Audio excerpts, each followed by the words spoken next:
अब देखिए, आज आपने अखबारों में पढ़ा होगा, सुप्रीम कोर्ट ने एक निर्णय दिया। हेडलाइन खबर बढ़नी चाहिए थी, लेकिन कोने में पड़ी है।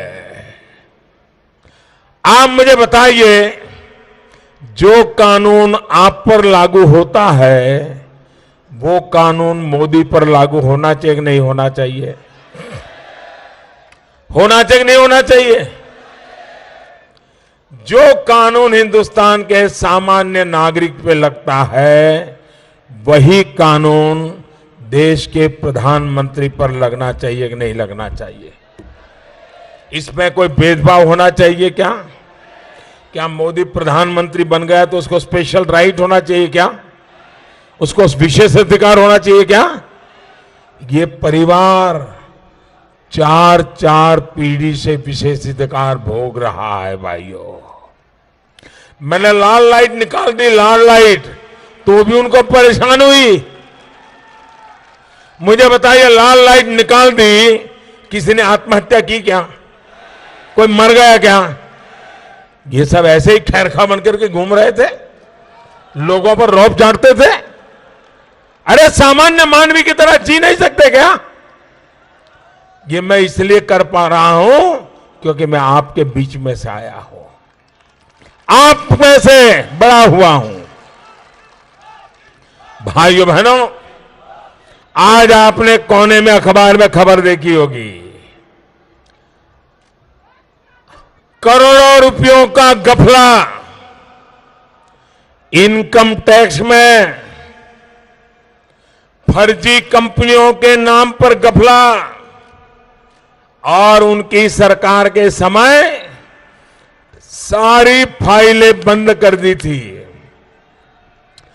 मां बेटे की फाइलें बंद, मां बेटे ने जो लिख के दिया अफसरों ने उसी को साइन कर दिया।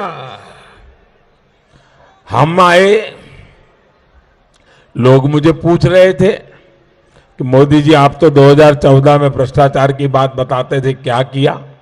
आपका हक है कि नहीं है? मुझे करना चाहिए नहीं करना चाहिए?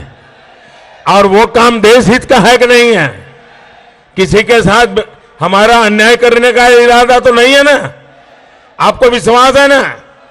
तो मैंने अफसरों को कहा भाई ये नहीं चलेगा, अगर मोदी की भी गड़बड़ करता है तो उसको भी ठीक करो, और अगर ये नामदार परिवार गड़बड़ करता है तो उसको भी ठीक करो।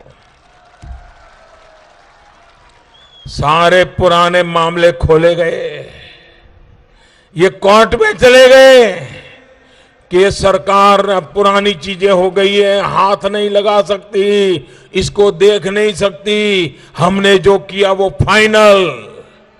क्यों भाई? झूठ किया वो भी फाइनल, चोरी की वो भी फाइनल, लूट चलाई वो भी फाइनल।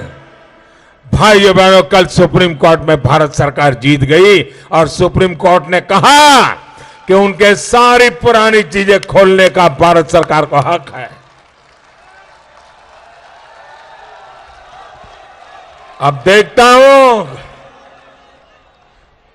मैं देखता हूं कितना बच के निकलते हो।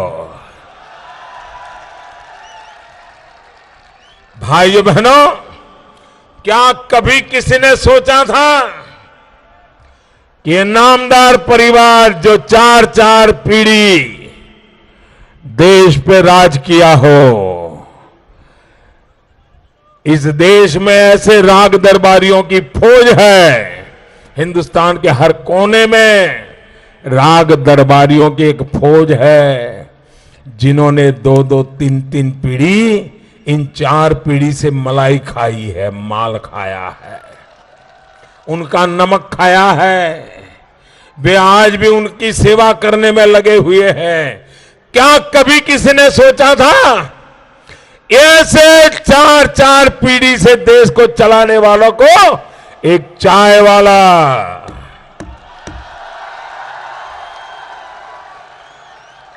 उसकी हिम्मत देखो, एक चाय वाला उनको अदालत के दरवाजे पर ले गया और आप भाइयों बहनों, ये ईमानदारी की जीत है, देश के मेहनत कश इंसान की जीत है, देश के लिए जीने मरने वाले, पसीना बहाने वालों की जीत है कि 4 पीढ़ी से देश पर राज करने वाले लोगों को कोर्ट के दरवाजे पर जाना पड़ा और करोड़ों रुपयों की हेराफेरी के मामले में जमानत पर बाहर निकले हैं, जमानत पर।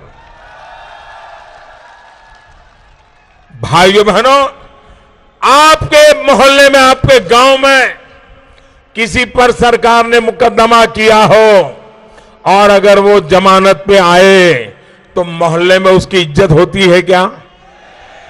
उसको कोई बहन बेटी देने के लिए तैयार होता है क्या? उसके घर कोई खाने पीने का रिश्ता बनाता है क्या? रिश्ता तोड़ता है कि नहीं तोड़ता है? अरे जो जमानत पे आए हैं उनको राजस्थान दे सकते हैं क्या? जो जमानत पर आए हैं उनके रिश्ता रख सकते हैं क्या? ये जमानत पर छूटे हुए लोगों पे भरोसा कर सकते हैं क्या? ये जमानती लोग एक दूसरे खिलाड़ी, नामदार की बड़ी सेवा करने वाले, और वो ऐसा ही मानते हैं कि बुद्धि भगवान ने सिर्फ उन्हीं को दी है। देश के गृह मंत्री रहे, देश के वित्त मंत्री रहे, और हुआ क्या? भाइयों बहनों, ये चाय वाले की ताकत देखिए, जो खुद सुप्रीम कोर्ट में वकालत करते थे, जिनका सुप्रीम कोर्ट में डंका बजता था, देश के बड़े से बड़े लोगों का वकालत का काम जो खुद करते थे सुप्रीम कोर्ट में, मोदी ने ऐसा खेल खेला, मोदी ने ऐसी चाल चली, मोदी ने ऐसी सच्चाई ढूंढ के निकाली, पन्ने पन्ने खोज करके निकाले, उनका खुद का बेटा जेल चला गया, जेल चला गया, भ्रष्टाचार के मामले में जेल चला गया, जमानत पर निकला है अभी। और ये महाशय भी अपनी सुप्रीम कोर्ट के वकील के नाते जो भी उनकी दुनिया रही होगी, उसका फायदा उठा करके हर बार कोर्ट में जाकर के गिड़गिड़ाते हैं, अगली डेट दे दो, अगली डेट दे दो। और कोर्ट सरकार को कहती है कि फलानी तारीख तक उनको अरेस्ट नहीं कर सकते, फिर दोबारा जाते हैं, फिर कोर्ट कहती है फलानी तारीख तक अरेस्ट नहीं कर सकते हो। अरे कितने दिन तक कोर्ट से मदद लेते रहोगे? एक दिन न्याय निकलने वाला है और तुम भी जेल के सलाखों के पीछे हो गए।